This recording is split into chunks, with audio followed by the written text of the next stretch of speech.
As I mentioned before, our seminar speaker really does not need an introduction to our audience, as this is her third presentation to UMRA. Again, she does hold the record for the largest audience.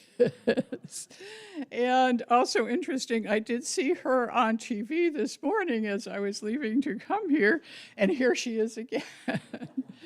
Barbara McQuade received her bachelor's and her law degrees from the University of Michigan. She is a professor from practice at Michigan Law. Her interests include criminal law, criminal procedure, national security, data privacy, and civil rights. From 2010 to 2017, McQuade served as the U.S. Attorney for the Eastern District of Michigan. Appointed by President Barack Obama, she was the first woman to serve in her position. She is also a very regular and increasingly regular contributor to MSNBC. Her presentation today will focus on her new book, Attack from Within, which is an urgent, comprehensive explanation of the ways disinformation impacts democracy and practical solutions that can be pursued to strengthen the public, media, and truth-based politics. Eric H. Older, Jr., 82nd Attorney General of the United States, has called Professor McQuade a great public servant and one of the most acute observers of our time. We especially appreciate her wisdom and her collegiality during this critical period of transition in our country. Dr. McQuade.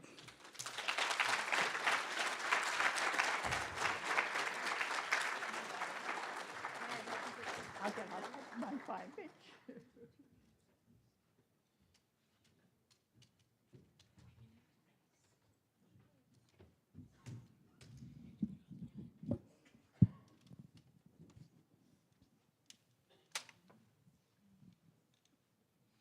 Well, thank you, Vi, very much for that very kind introduction. I really appreciate it. Maybe I'll come up here so that I can see all of you. As someone who is 6'2", I can't see over the podium. No, that's disinformation. I'm 5'4".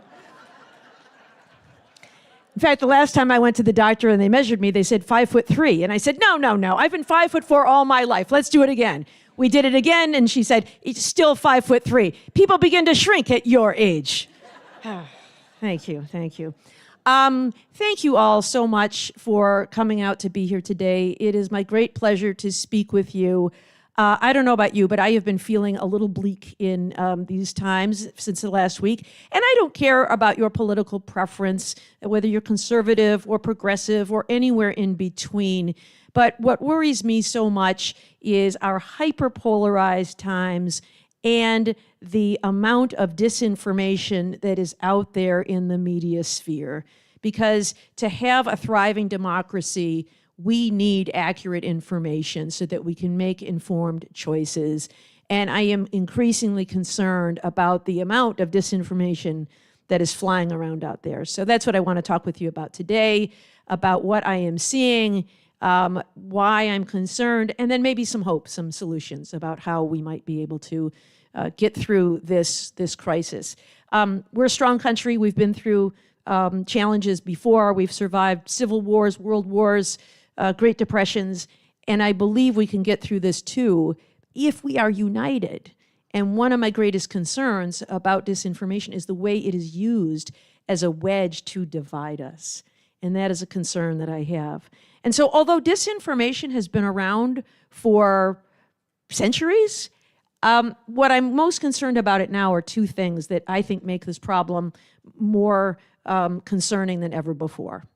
Number one is technology, the ability to send a false message, to reach people instantly, to be able to reach millions of people, and to do so anonymously. That is problematic, I think. And then the other is the way that we are so polarized that we have divided ourselves into an us versus them mentality in society, as if there are only two sides to every question. Of course, we know there are infinite positions on every question, but this idea that it's us versus them, and I worry that there are some people who are so strongly tied to their tribal identity that they are choosing their tribe over truth. And that, I think, is what is so dangerous. So why don't I expand on some of that a little bit. I thought I'd talk for maybe about 30 minutes and then take your questions. We'll see how I'm able to do. First, maybe we should define our terms.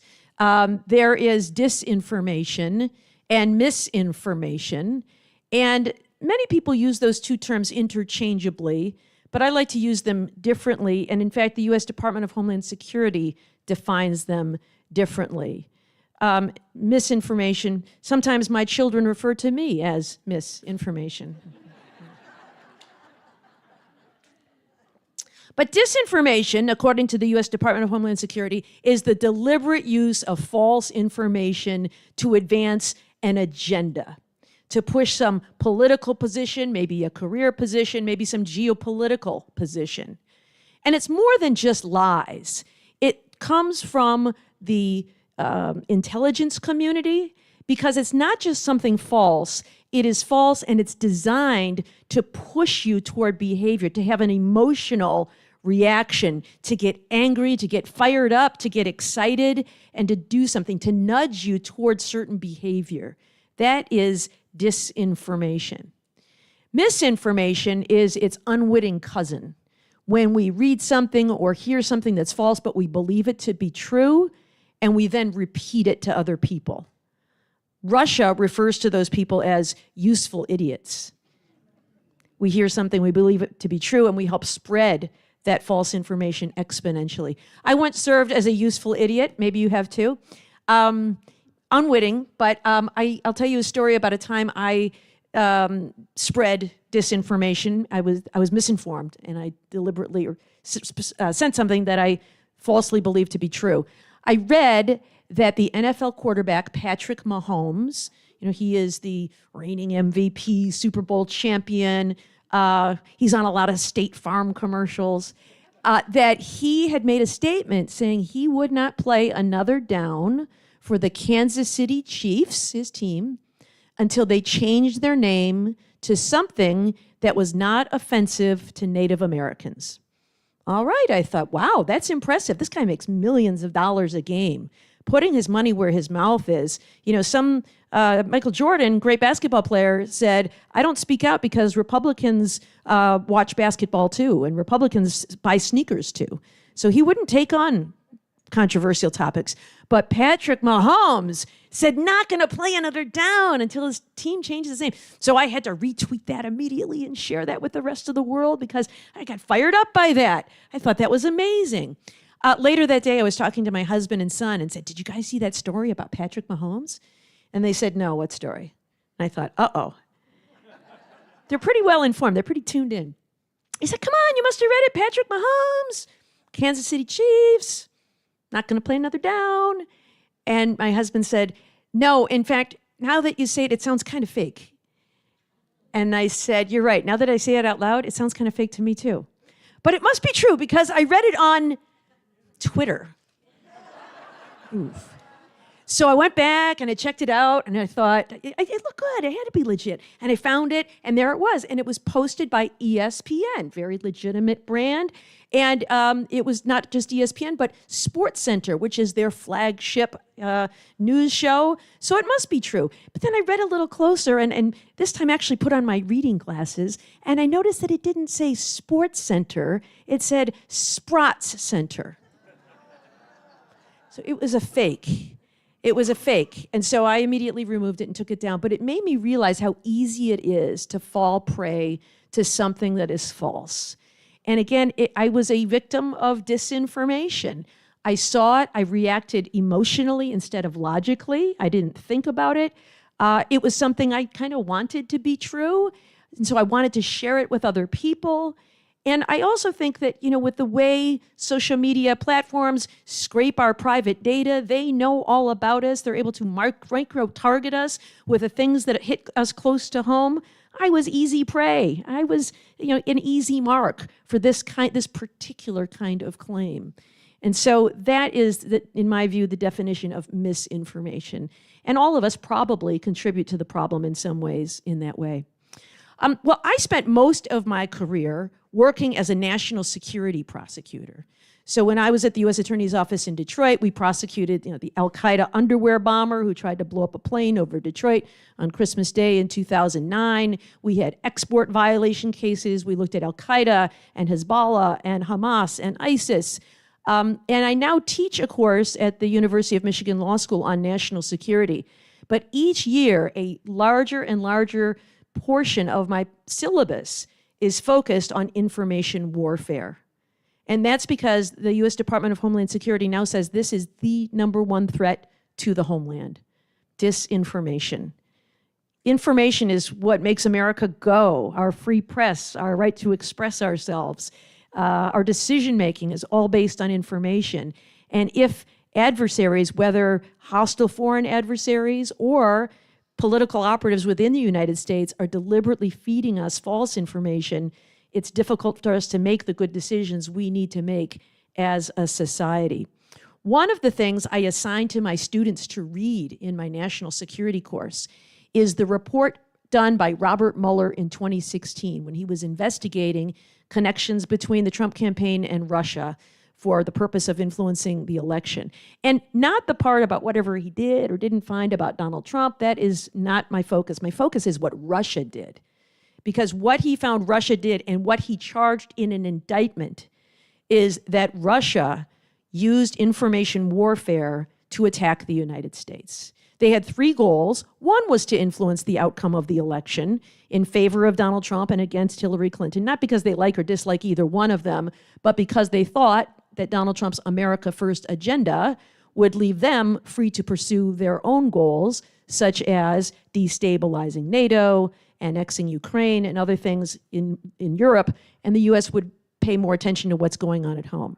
But that was only one of the goals. The other two goals continue to this day, and those are, one, to sow discord in American society. I mean, think about this. Before 2016, we might disagree about policy issues, but we were not at each other's throats the way we are today. This deep polarization is something being driven by disinformation coming from Russia and from adversaries within the United States, adversaries of truth. So sowing discord in society, getting us all mad at each other, because when we're mad at each other and we're investigating the investigators for the weaponization of investigations, what we're not doing is paying attention to what's going on in the rest of the world. And we're able to, wars are breaking out and other things, climate change is occurring. And we're not focusing on any of those real problems. Instead, we're arguing with each other. That is one of Russia's professed goals. The third goal, influencing the outcome of the election, stoking discord in society, was to undermine public confidence in democratic elections. Pushing false claims that there's fraud, that dead people vote, that illegal immigrants vote. All of these things are an effort to convince people that democracy is a failed form of government. And this is something that makes us less secure in the world. Since World War II, it has been the foreign policy of the United States to lift up democracies around the world because of the belief that when other countries have democratic forms of government, the United States is safer. We have fewer wars, fewer refugee crises. We have more and better trade partners when there are other countries that are democracies. We engage in democracy building. That's what we were doing in Iraq for all of those years, democracy building. Instead, in recent years, what we have seen is democratic backsliding in a number of countries around the world, Hungary and Turkey, Venezuela and Brazil. We had the Brexit vote in the UK that was also influenced by Russian election interference. All of this is part of an effort to disrupt, and it harms us, the United States, in our national security. After the 2020 election, when people were storming the Capitol, refusing to accept the outcome of a democratic election, Russian officials pointed to that, and one in particular said the United States was limping on both feet. We no longer had the moral authority to lead democracies on the world stage. In China, President Xi said, look, this shows that democracy is a failed form of government. It doesn't work. And after all, democracy is not the ultimate goal. The ultimate goal is prosperity.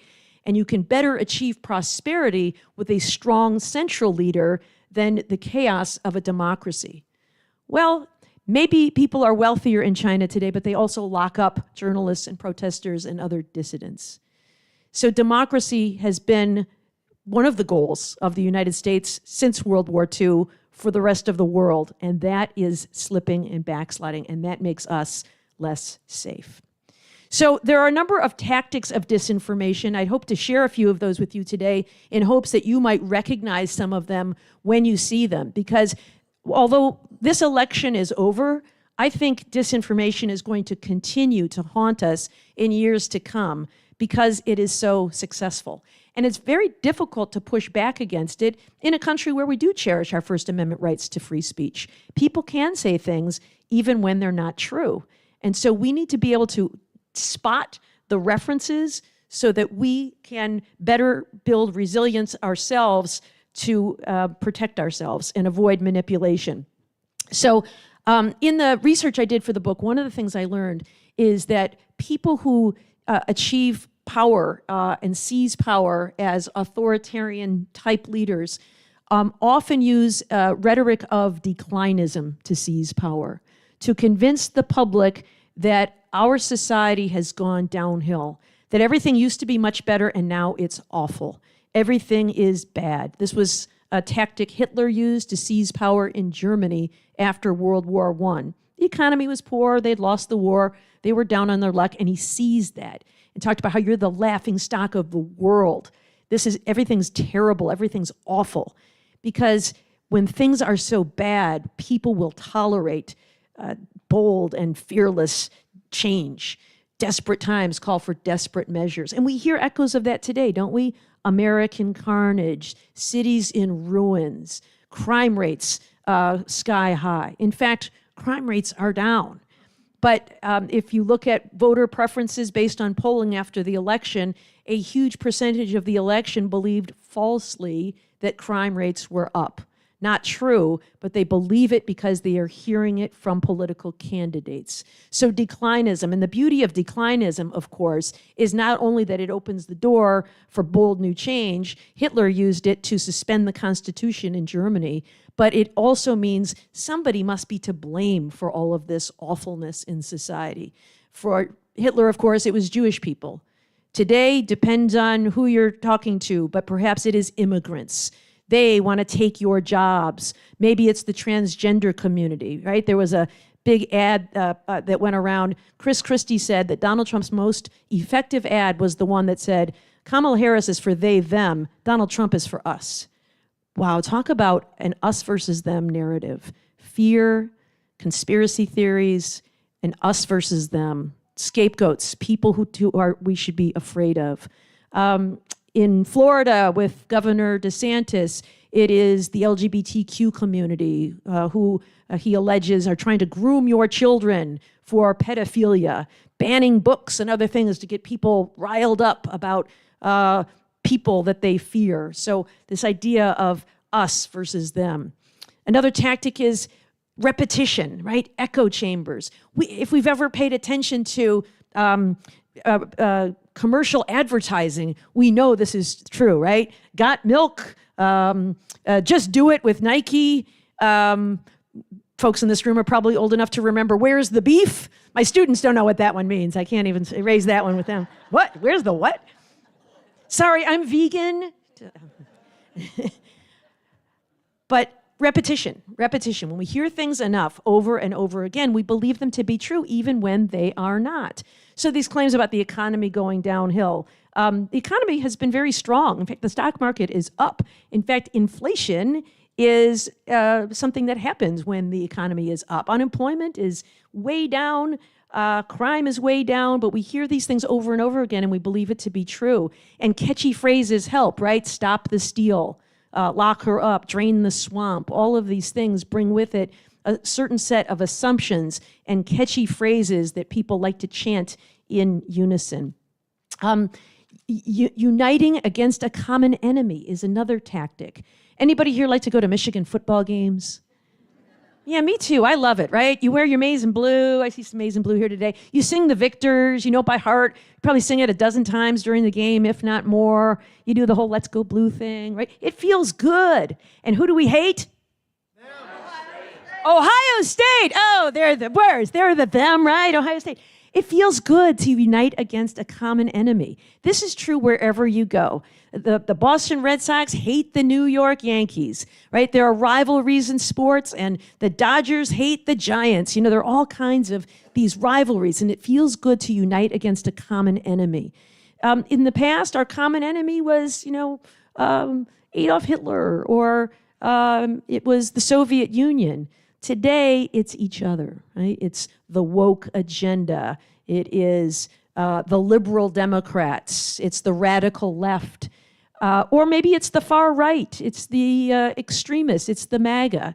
Uniting people against a common enemy is something that feels good and can cause people to miss what they're seeing, to believe something that's not true. Have you ever looked up at the scoreboard when they show the replay? And there's your defensive back making what is clearly pass interference. And they show the replay, and the whole crowd, when they show the replay, groans as if the refs got the play wrong, right? We're going to support our guys no matter what the replay shows. But that's because we even believe what we want to believe, what supports our narrative, because we are united against a common enemy.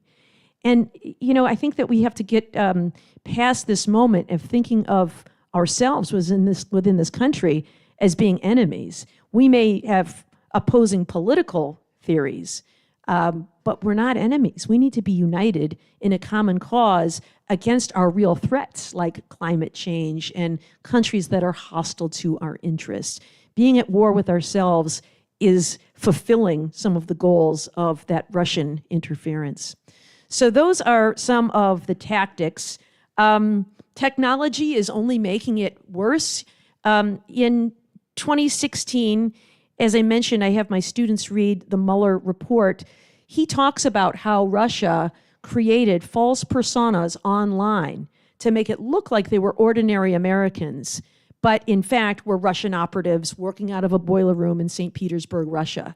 And they had accounts that garnered hundreds of thousands of followers with names like Army of Jesus, or United Muslims of America, Tennessee GOP, or Heart of Texas, Blacktivist, and Army of Jesus. They boosted their followers with paid advertising, and by the time the election rolled around, they had millions of Americans following all of these accounts. And in the lead up, in the many months ahead, they said very ordinary things that somebody who was a member of that affinity group would find completely unoffensive and quite reasonable. Army of Jesus might post something like, love your neighbor. What would Jesus do? Psalm 23, right? Lovely sentiments. But then as the election approached, started talking about, they posted a meme that was Jesus arm wrestling the devil, with the devil saying, if Hillary wins, I win. And I think some people would see that and believe it. I think some people would see it and know it's not true, but think, gee, I guess maybe most Christians are voting against Hillary Clinton. Maybe I ought to think about that too. Or Hillary Clinton supporters would see it and say, look at how ridiculous that group is. So no matter who saw it, it was a win-win-win for Russia to push these kinds of claims. Blacktivist, again, someone who posted pretty ordinary things leading up to the election, posing as a black political activist, posted shortly before the election, Hillary Clinton has never done anything for our community. We should send her a message by staying home on election day. Now, we'll never know how many people might have actually heeded that call, but if even only a few in a swing state decided by a narrow margin, could have made a difference in the outcome of an election. That's 2016. That's ancient history. Fast forward to today, and the tactics are even more sophisticated. This time around, we saw Russia and Americans using artificial intelligence to spew their disinformation. One of the indictments that was issued by the Department of Justice in August charged a Russian group called Doppelganger. It is affiliated with the government of Russia. And they did something they referred to as crowd squatting. They obtained a domain name for various newspapers around the country. Some were fake, like the Chicago Chronicle, not a real newspaper, or the Miami News, not a real newspaper, but others were real, like the Washington Post and Fox News. And so what they would do is, Fox News is foxnews.com. Washington Post is washingtonpost.com. They would create something fake but very close, like foxnews1.com or washingtonpost1.com. And they would create a fake website. It looked like a genuine article. It had a real Washington Post or Fox News writer's name. It had their real photo. But then the story would be completely written by Russian operatives. It would talk about how members of Congress would be wise to defund Ukraine because the war is going to be over soon anyway and Russia's going to win.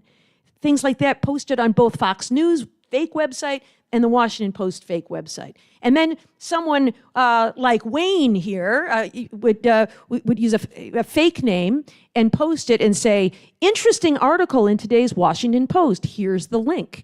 And in that way, thousands of people saw that news story. Or perhaps Tim would post and say, interesting news in today's Fox News. And then he would send the link, and there it is, and people would click on it and look at it, and it would look like a real story, all in service of Russia's talking points. There was another case where the Department of Justice charged Russia Today, the Russian media company, with hiring a U.S. company that was a content creator who hires a lot of social media influencers, these people who have podcasts or go online and have a lot of followers. And they were paid hundreds of thousands of dollars to post certain messages that were, again, favorable to Russia, against our elections, against Ukraine. And although they say they were unwitting and they didn't know it was Russia, they knew that someone was paying them hundreds of thousands of dollars to post these claims. So it's only become more diabolical. That was Russia. Within the United States, we also saw the use of artificial intelligence to go after our elections. In New Hampshire, during the primary, Democratic voters received robocalls on their phones with a message from Joe Biden. And Joe Biden, back in he was a candidate at one time, you may remember. He was running for president. Back during the New Hampshire primary, he was running, and his message was, hey, New Hampshire voters, Joe Biden here. Please stay home from the polls. Don't waste your vote in this primary. Save it for the general election. If you vote now, that's just what Donald Trump wants you to do, and that's a bunch of malarkey, whatever it was.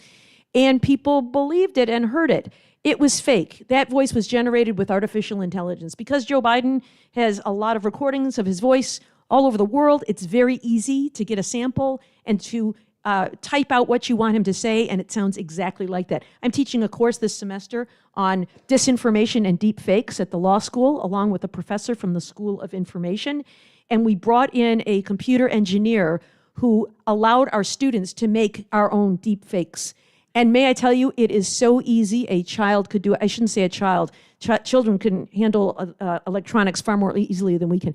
It was so easy, my lovely father-in-law could have handled it.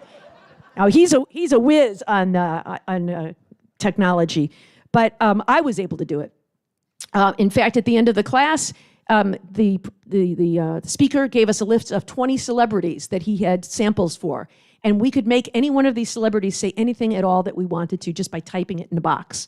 So the class ended with the voice of Jim Carrey, the comedian, thanking in his own outrageous way our speaker for joining our students. So if they could do it with Jim Carrey, they can certainly do it with Joe Biden, and they did. 2 Texas men have been charged with a crime for sending out those robocalls, telling people to stay home from the election. In addition, we saw a fake video ad of Kamala Harris showing real video of her at rallies and talking to supporters, but with a voiceover in her real voice that said, I'm Kamala Harris. I only got the nomination because Joe Biden is senile. And if you don't vote for me, you're sexist and racist. So I'm the perfect DEI candidate. Again, some people will believe that. Some people will not. But it still sets a message in your mind. So it's growing stronger than ever before. And I think there are things we need to do to get our arms around it, because it is harming our democracy when we've got false claims of voter fraud, when we've got 7 states passing laws making it more difficult to cast a ballot based on false claims of election fraud. It's harming, our democracy around the world, but it's also harming, I believe, our public safety and the rule of law. Because based on some of these false allegations about public servants, our local election officials, our local health officials, our school teachers, they are receiving threats and harassment like never before. I can only imagine the thoughts going through people's minds today with Matt Gaetz being nominated to be the Attorney General of the United States. If somebody is charged with a crime that is baseless and I am a DOJ employee, do I quit? Because if I quit, I'm going to be replaced by someone who is willing to carry the water. How do I deal with that? So I think that this is an affront and an attack on the rule of law, the rule that says everybody is equal under the law. Nobody gets special treatment. We don't serve one man. We serve our Constitution. And I worry that when we are not relying on truth, we are losing that important part of what makes American democracy work. So I do have some proposed solutions, though. I know that this is all very dire, and it is. But, in a democracy, we don't have to sit back and take it. We can be very proactive, and we can make things better. And we've done it many times before. We've put a man on the moon. We cured COVID. We found a vaccine for COVID. I remember hearing the CEO of Henry Ford Health Systems say, it was a moment when public health should have been taking a victory lap. When it was Operation Warp Speed, right? We got those shots into arms so quickly, and yet because of the politicization of that issue, it became a dividing issue in society, all based on disinformation. But we in a democracy have the ability to push back. First, I think we need to have meaningful regulation with social media. Now, with Elon Musk now taking a position in President Trump's cabinet as one of 2 efficiency leaders, it seems to me if you're going to have an organization devoted to efficiency, it should be headed by maybe 1 leader and not 2, but that's just me talking.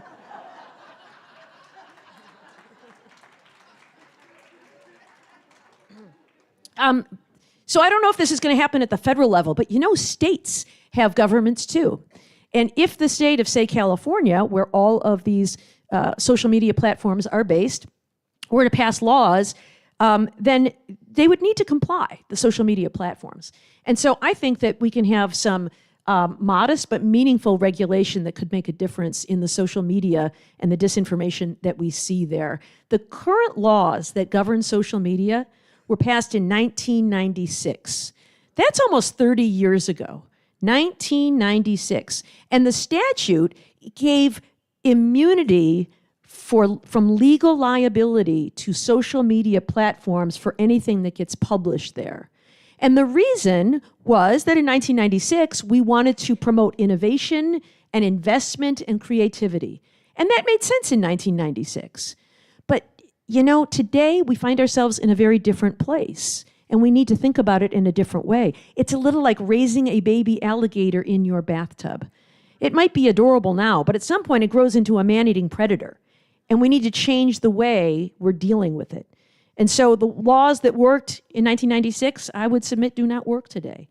I'm also very cognizant as a staunch defender of the First Amendment that we don't want to get into the business of removing content because somebody believes it's false or it's misleading. But I do think there are things that we can do about the processes that the social media companies use that could really help mitigate this problem. So one thing is there was a data scientist named Frances Haugens who testified before Congress. She's a whistleblower, and she said, it's not the content, it's the algorithms. And algorithms, as some of you retirees from the world of science, math, and engineering probably know, is just computer code, but it tells the platforms which messages to lift up and which ones to demote in priority. And what Frances Haugens said is that Facebook had discovered that based on all their data and all their analytics, that the more outrageous the content, the longer people tended to stay online because they were all excited and agitated. And they had to tell all their friends that Patrick Mahomes wasn't going to play another down until the Kansas City Chiefs changed their name to something that was not offensive to Native Americans. We stay online longer when things got excited us and riled us up and made us outraged or angry. And the longer you stay online, the more Facebook could charge its advertisers.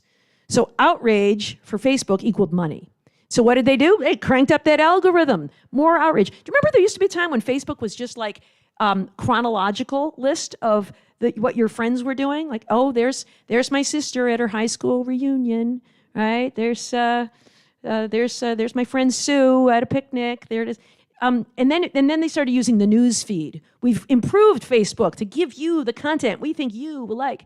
And all of that is based on algorithms. They look at your likes and your shares and the content you post and the content you read, and they scrape all that private data and they micro-target you with the things they think are going to resonate with you and the things that are going to outrage you. And so that was what she blew the whistle on. Why can't we have regulations that require social media platforms to disclose these algorithms, so at least the public knows how we're being manipulated? Maybe not to the public if we're worried about competitors stealing their algorithm, but how about to the Federal Trade Commission? I used to serve on the board of a bank. You know how many regulators we had to report to make sure your deposits were secure?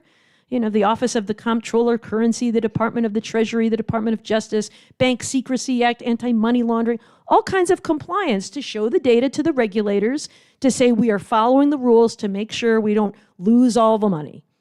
How about the same thing? We have regulators inspecting these algorithms to make sure they are not harming the public. So I think that's one thing we can do.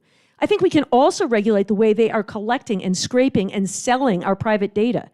They collect our data and sell it to data brokers in the private sector and to political operatives. That's why we get targeted with those ads. Lately, I've been getting nothing but ads to buy Detroit Lions jerseys. How do they know? I do want one. I do want a Amon-Ra St. Brown jersey.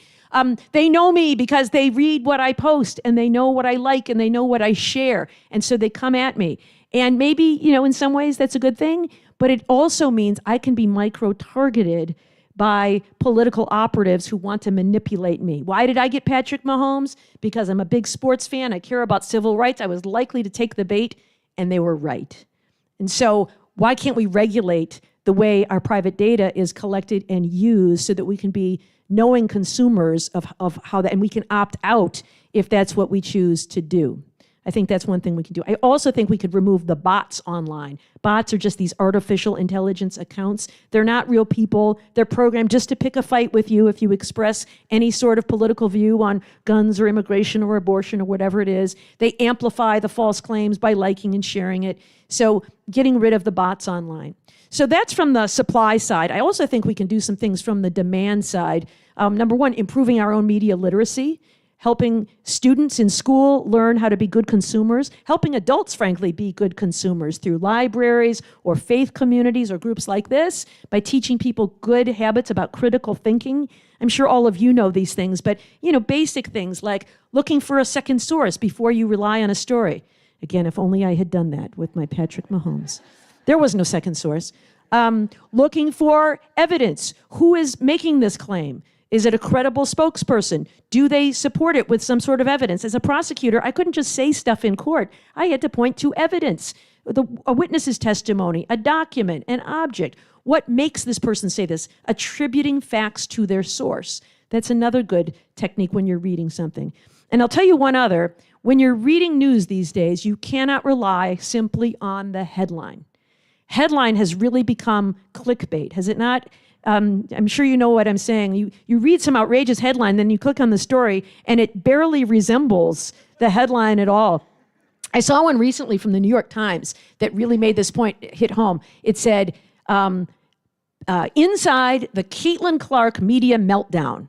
Now, you may know Caitlin Clark is this women's basketball star. She was a star at the University of Iowa, just got named Rookie of the Year in the WNBA. But, she was getting a lot of those, like, welcome to the WNBA moments from the veterans, a stiff elbow to the chin or something.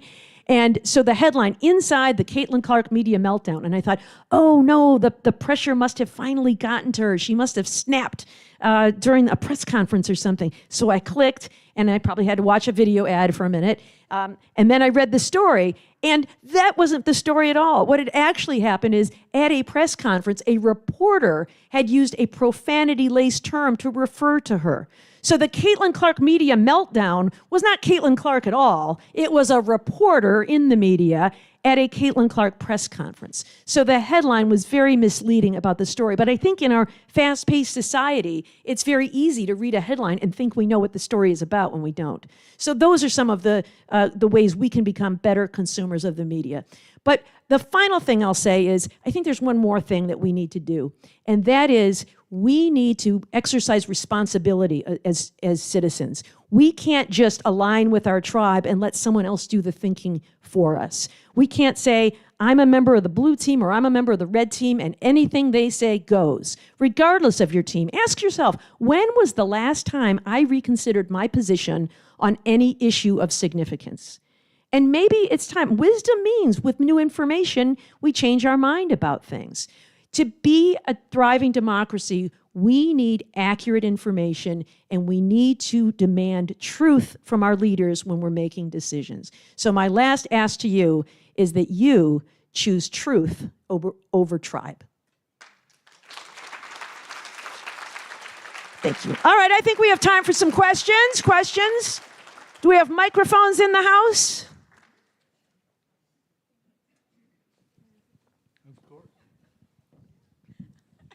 Jim's used to me asking questions. So you mentioned young people, but how aware are young people of what you've just told us? Mixed results, I suppose. When I talk to my law students, I feel pretty good. I've talked to a lot of college students, though, undergraduates, who tell me they get most of their news from social media, in particular, Instagram and TikTok. That concerns me. Because, I ask, well, whose account on there? If they're looking at the New York Times or the Wall Street Journal on TikTok or Instagram, that seems okay. If instead they're looking at, Pretty Patty, who sells, her own line of cosmetics and also talks about politics in the Middle East, then I'm pretty concerned about that. So I do think, however, we need to reach young people where they are. I don't think young people are going to consume news the way I do. I kind of grew up reading newspapers or listening to public radio or watching television news. I don't think they're going to change the way they consume, but I think we need to bring good information to them. So if Instagram and TikTok are where they're looking, then let's put good content there and make sure that reputable news outlets have a strong presence there. I grew up in the era, I don't know if anybody here is of similar vintage, in the era of Schoolhouse Rock. Anybody else be able to sing, I'm just a bill and I'm sitting here on Capitol Hill? Many people learned about civics in that way. And I think I can still sing the songs. I think it's great. It was cartoons Saturday morning, and in between the cartoons, they'd have a little, 3-minute jingle teaching about the Constitution, the legislative process, the branches of government, other kinds of things. Also that 3 was a magic number, which doesn't really seem to fit the rest of it at all, but it is. And so I think getting to people where they are is really important. Yes. Hi, I read today about the bankruptcy hearing with InfoWars and Alex Jones. Was that a win for truth, justice, and the American way? Yes, I think it was. So if you don't know, thanks for that question. If you don't know, Alex Jones is sort of a rage media personality, and he has a website called InfoWars, and he was propagating a lot of false claims, including the very painful one that the Sandy Hook attack that killed 26 first graders and their teachers was a hoax, that it was a false flag staged to take away our guns, that the federal government wanted to create something that made people so angry that they would agree to give up their guns. And he said it, these parents are actors. When they go on television and talk about the heartbreak of losing their first grader, they're just an actor. They're not real. And so as a result, you can imagine these people got phone calls and harassed and threatened and other things. But at least 2 of the families sued Alex Jones and did receive multiple $million defamation verdicts. And it has put InfoWars out of business. So I do agree that defamation can be a really effective tool. But we also saw defamation used by Dominion Voting Systems against Fox News. They had to pay over $700 million. E. Jean Carroll against Donald Trump. and Shay Moss and Ruby Freeman, the election workers in Georgia, against Rudy Giuliani. They're getting his penthouse, which I think is pretty sweet. But, you know, it's hard to do that. It's hard to put yourself through that, a defamation case, because you get skewered when you do that. You don't always win. And in matters of public opinion, you have to prove actual malice, which is not just that something was false, but that the speaker knew it was false and said it anyway, and that you've suffered damage as a result. So it's not always a magic formula, but I do think it is one good way to push back. Hi, thank you for your presentation. Our local Ann Arbor Indivisible group is having a community gathering this Sunday because we want to get started in figuring out how we can, you know, block and slow down the MAGA agenda and what can we do. And I was wondering if you could just tell us some things about the National Indivisible or Move On groups and what their role is and how we can get a lot of people involved because we have much work to do. There is a flyer. I'll leave some over at that table, but take pictures because I don't have very many of them here today. Yeah, regardless of the organization you're interested in, I do think that civic engagement and civic participation is a really important part of taking back our democracy. You know, one of the things that has happened to us in recent decades is we cluster ourselves in silos much more than we used to. Anybody here have read the book Bowling Alone by Robert Putnam, which came out in 2000?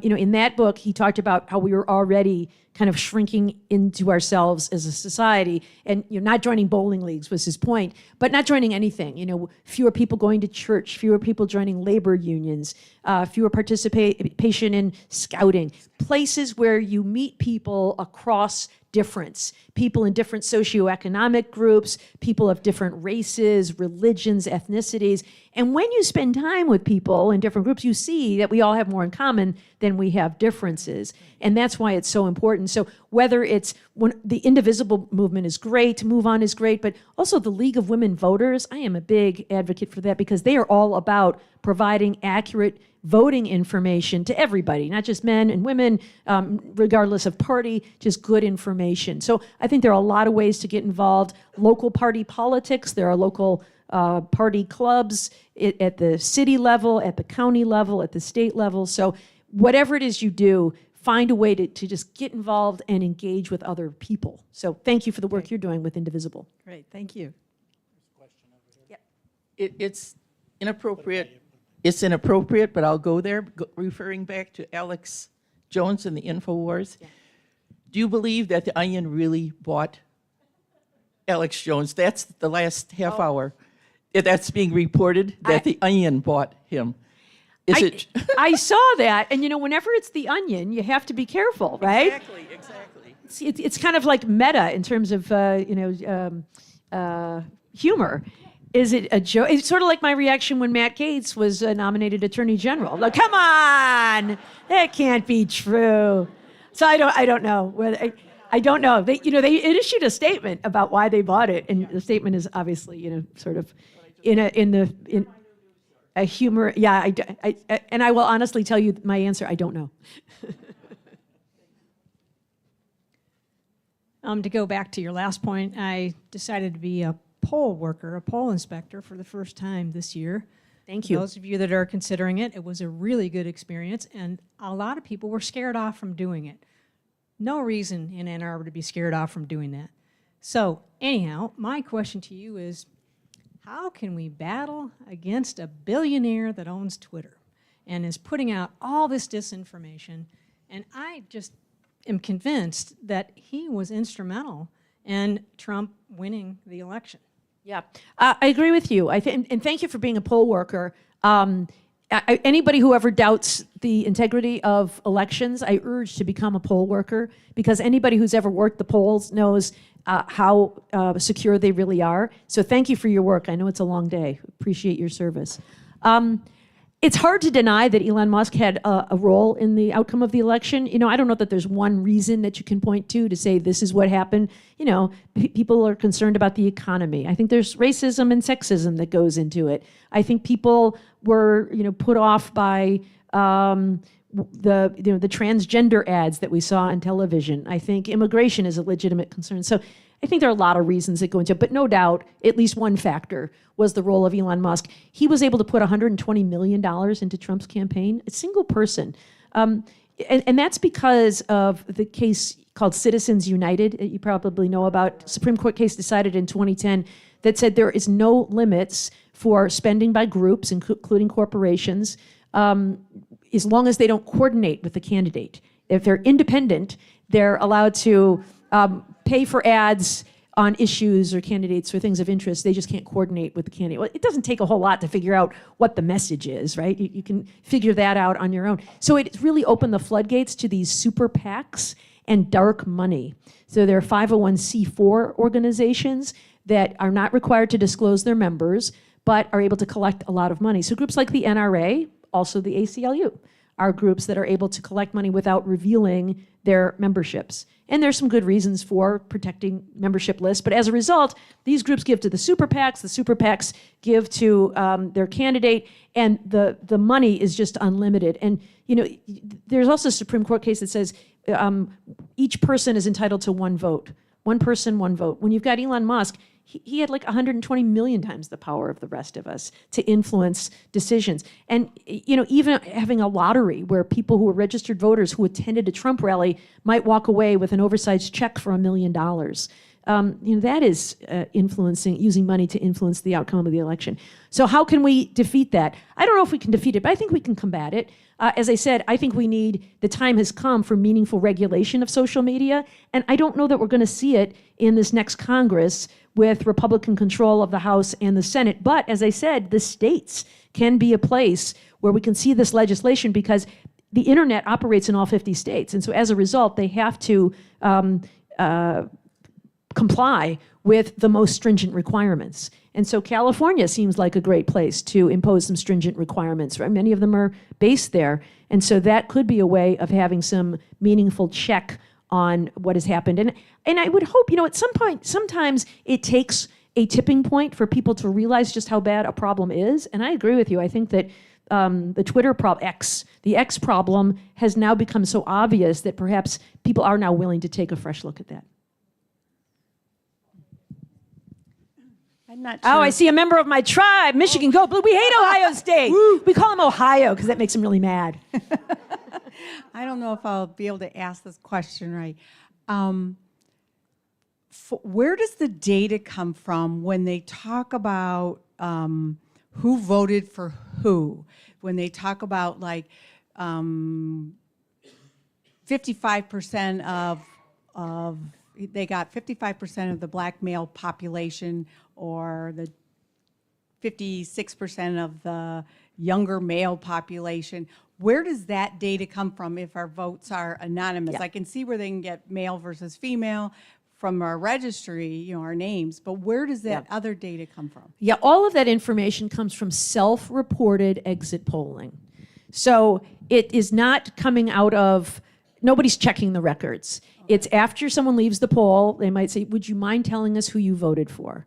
Person, yeah, you bet. I voted for Kamala Harris. Okay, thanks. I'll write that down. And tell me your age, and tell me your gender, and tell me your, income bracket, whatever it is. So it's based on exit polling. So it isn't every American. They extrapolate and they use data models and samples and other kinds of things to try to build.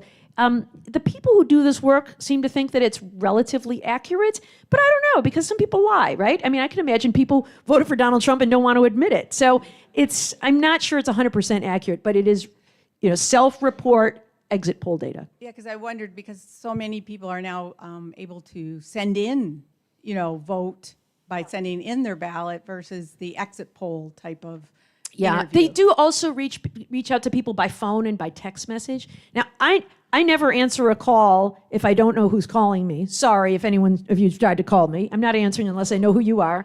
And I don't, if I get a text from, hi, how about this one? Hey, Barb, it's Kamala. No, I'm not answering that. Delete. So I've never responded to a poll, and I always wonder, who is it who responds to these polls? So I also question, how accurate it is. But the people who do this work say they believe that they take account of those kinds of factors and they correct for them, and they tend to believe that they're accurate. I don't know. Over here? Yeah, I'm just curious to know if you see any kind of potential regulation initiatives coming out of the state of Michigan that we could, kind of get behind with our state legislators. Michigan's actually doing quite well. That may change now that we've seen a shift in the control of the Michigan House. But just recently, Michigan created a law that was signed into law before the election that within 90 days of an election, any campaign ad put out by a campaign, so the Trump campaign, the Harris campaign, whatever, all the way down the ballot, anything that uses artificial intelligence must be labeled as such. So if you created an ad with your opponent saying something goofy, you'd have to say this ad was generated with artificial intelligence. I think that's a really great thing. The other thing Michigan has done, which is also good, is making it a crime to post non-consensual nude images, which is also a huge problem. School kids take their friends' photos from Instagram and they use what's called a nudify app to put the face of their friend on the body of some porn scene and then send it around to all their friends. So that has become a crime recently in Michigan as well. So we've been a real leader in Michigan on some of these things. And all of the states are good incubators of these things. Many states are starting to pass some of these laws. And so, I'm a former Fed. I've always looked to the federal government to solve big problems. But I think these days, the states are going to be where the action is. And so state legislatures and also state attorneys general, I think, are going to be really important so that if we see programs that violate our state constitution or our rights in some way, I don't know that we can count on feds to intervene, but I'm sure we can count on state AG's offices, not in every state, but in some states, to challenge some of the worst policy decisions that we might see come down the road. Thank you. Oh, so a great talk.